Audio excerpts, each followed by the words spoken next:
This is back strength for the most part.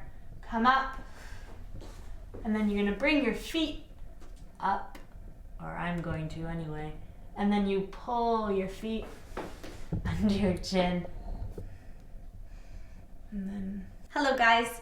Just like your BodyRock fit test, we are going to do a BodyRock flow test with you today. Something so that you have a gauge of where you're at in the beginning, and then where you're at, say the end of the month. We're going to do 4 basic exercises, postures, yoga moves, and you just want to pay attention to where you're at. So in terms of your flexibility, your range of motion, if there's any tension that you feel in certain postures, that kind of thing. And then later on, you'll be checking in with yourself again. You'll be checking in with your body. You'll be just observing what's shifted for you. So the first thing we're going to do is a downward dog. Hands start actually on your knees. Really spread your fingers apart. Push the palms of your hands into the floor. From here, just push up on your toes. Now, a couple things here. You want to try not to round your back. So if that happens, you can keep a little bend in the knees. And don't worry if your heels don't touch the floor. They might, but this is one of the things like you want to pay attention to. So if your heels are off the floor, maybe there's a lot of tension in the backs of the legs, that's what you're gonna be noticing, how that changes. So how your hamstrings open up, that kind of thing. So here, pushing into the floor, you can just relax your head down. Try not to do this way. Just relax your head to a neutral position. The other thing that might happen especially if you're more flexible, you could kind of sink your chest like this. I always have a tendency to do that. You want to try not to do that. So your back is flat. Is my back flat, Freddie? I don't want to do it wrong. It looks good. Good. So your back is flat. You're sinking into the heels as much as you can. So when in this first flow test, you would just be noticing whereabouts your heels are, whether you can straighten your legs, whether you have to keep a bend in your knees.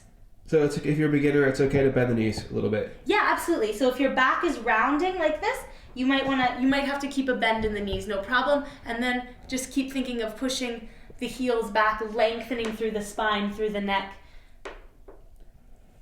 Cool. How long should we hold that? A good idea with downward dog is maybe 5 breaths. So you would be inhaling and exhaling 5 complete cycles. Cool. Okay. Next one, actually stay in your downward dog. We're going to move into pigeon. It's a great opener for your hips. So with your hands like this, you're just going to bend or bring your right knee towards your right wrist. So ideally, in a perfect world, this hip, your right hip for example, would be touching the floor. That may not happen for you yet. So if your hip is tight, if your glutes are tight, I didn't mean to be grabbing my own ass there, but just want to make sure you know what I'm talking about. So this area, if it's tight, your butt might not come down to the floor. So what you may need to do is put something there. We don't have anything. Like a pillow or something, right? Yeah, so you would have like a blanket or a... This is just to show you. This is too big. Don't get something this big. But you could have something to rest your hip on so that it's not just in the air like this. Okay? So you could put something there. Maybe even the sandbag would work. I'm not sure because we don't have it right here this second. But anyways, then you would be eventually coming forward. So if you can't get the hip down yet, notice that. And eventually you'd be working just to get your hip to the floor. That's the kind of thing you want to be noticing with this one. If you have your hip down right away, you could start to move forward. So notice at the beginning of the month, maybe you're here, and maybe towards the end, you're here, here, here, maybe even right down here. Really feeling it through this whole hip. Externally rotating the hip, really good for releasing the glutes. Let's take a look at it from the front. Yeah. So let's do the other side. So left, if you were doing the left leg, left knee towards the left wrist. So this leg is back.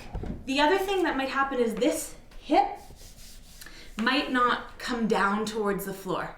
So that's okay, you may need to hold, you may be twisted like this. So you're trying to get the left hip down and the right hip forward. So the hips are in one line, and then you would be coming forward from there. Okay. Is that pretty clear? So for complete beginner. Complete beginner, you're probably going to need to put something under here so that your hip is supported, and you may, and then from there, you would just be trying to bring your right hip forward. You could keep your hands here to help you to do that. Okay. Yeah. The other good thing is, a good idea would be is if you have any pain in your knee, or if you have trouble with your knee sometimes, put something under that knee too. So on the leg that's extended back, just put something to support your knee that's touching the floor. So Okay. it's not too much. So 5 breaths again for this one? Yeah. For sure. The longer you stay, the more you're going to release generally. So you want to be surrendering with this one. You're not pushing into it. So the next thing we're going to do is a forward bend. This posture specifically is taken from Yin Yoga, and I call it, or it's called Dangling. So for this, you're just going to hang down towards the floor. So your hands might come to the floor, they might not yet. If there's a lot of tension, strain down the backs of the legs, you might want to keep a bend in the knees here. Just observe where your hands are. So when you start, your hands might be here. Notice that. So you would clock, for example, at the beginning of the month that, okay, my fingers are at my knees, and then maybe by the end you're 2 inches below your knees, that kind of thing. Eventually coming fingertips to the floor, maybe even the whole hands could come to the floor. So that's a forward bend, a passive forward bend, releasing the whole back side of the body. What's the full extension of that? Like how far can you go?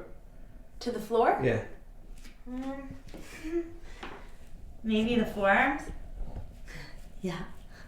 Forearms, I guess. Next, back bend. So really gentle. You want to keep your legs firm, okay? Keep your butt tight. That offers support for your lower back. Always in every back bend you do, not collapsing. Don't worry about how deep you're going. Think of lengthening as you're reaching back. So here, your glutes would be tight. You're going to inhale. Exhale, go back as far as you can, and then breathe normally through the nose. Maybe you're here at the beginning of the month, maybe you're here at the end of the month, or wherever else you are. Just notice how far you can go back, maintaining your breath. If you contract your face, if you hold your breath, if you start cursing my name in your head, you're going too far. So just find that place where you can hold it and breathe, and again, from there, things will start to expand. Cool. Okay? So as you go through the month, if you find you need more guidance, if something wasn't clear, we're really testing this out this month, and we want to hear from you for sure. We want to hear what's working, what's not working, what you found easy to follow, what was challenging.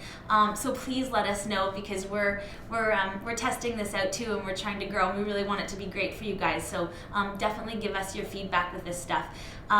There will be instruction for each posture, for each sequence that we do on the site, and we'll answer your questions if you have some too. Hopefully, I always say when I'm teaching class that yoga is like watching your hair grow, and it is slow, but it is sure. So be patient with this stuff, but trust it. For sure, your body will open up. You're going to start to feel hopefully more energy, maybe even a little bit more open in different ways, physically, mentally, emotionally, in all respects, really. So do this stuff, and try to do it every day if you can. With anything that we're doing that isn't strength-based, any kind of flexibility posture, the longer you hold, the longer you stay there focusing on your breath, focusing on releasing, the more things will open up. So the longer the better, in anything where you're in a position of surrender. So if you're on the floor, if you're relaxing into something. So always just keep that in mind too. And also, this stuff is going to help your BodyRock workouts.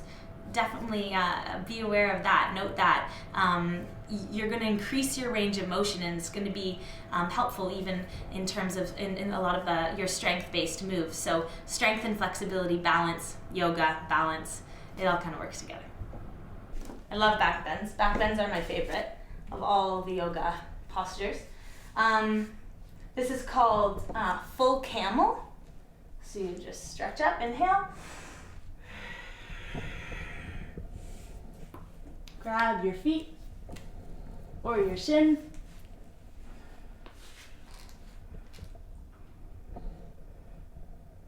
Feels good, believe it or not.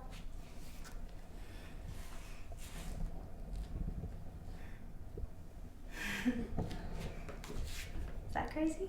Doesn't feel that crazy to me anymore. So, can you just tell us a little bit about how you got into yoga? Because I know you were going through a bit of a hard time when you found it. Yeah, well, the very first time I took class, a friend actually brought me, and I went. I sweat a lot. It was a Bikram class. It's one of the styles that I teach. It's the kind that made me fall in love with yoga. And yeah, I just went and I loved the class. I did it for many months just for the physical enjoyment of it. It was a kick-ass workout, and I liked that about it. The Bikram style is pretty intense, so it kind of matched my personality, as I like things that way. But then after that, it became something really different for me, for sure, which is often how it is for a lot of people. Often people start with a goal that's very physical, like increasing your flexibility or getting a little stronger, that kind of thing. And then it can kind of morph into something metaphysical, so something of an emotional or spiritual nature. And for me, I lost my dad, actually. He was really amazing. He was the closest person in the world to me in many respects. I had grown up with him and spent, anyways. He actually suffered from depression for most of his life, as long as I remember, and was an amazing, brilliant man. He was an emergency physician, a brilliant doctor. A million people loved him all over the world, but it wasn't quite enough. He was ill, and often depression is something that I think it gets scorned a little bit. Mental illness, it's not fully accepted the same way as if somebody has cancer or heart disease or something like that. If it's a sickness of the mind. Anyways, he eventually actually ended his own life, and that was obviously very, very difficult for me, and it left me incredibly broken. And yoga really was the thing that helped me to find my breath, that helped to open me up again. I was really introverted, I was really closed. I was spending hours and hours a day kind of just hiding in my apartment for a long time, and then I just started to go to yoga, and I sometimes would finish a class and lay there and get up when the next class started and do another one. It didn't seem to matter, because it was the only thing that was helping me to find my breath. And so I'm eternally grateful for it for that reason, which is why it's exciting to be able to share it with as many people as I can, because it's a brilliant gift, for sure. Well, thanks for being here. Thanks for having me.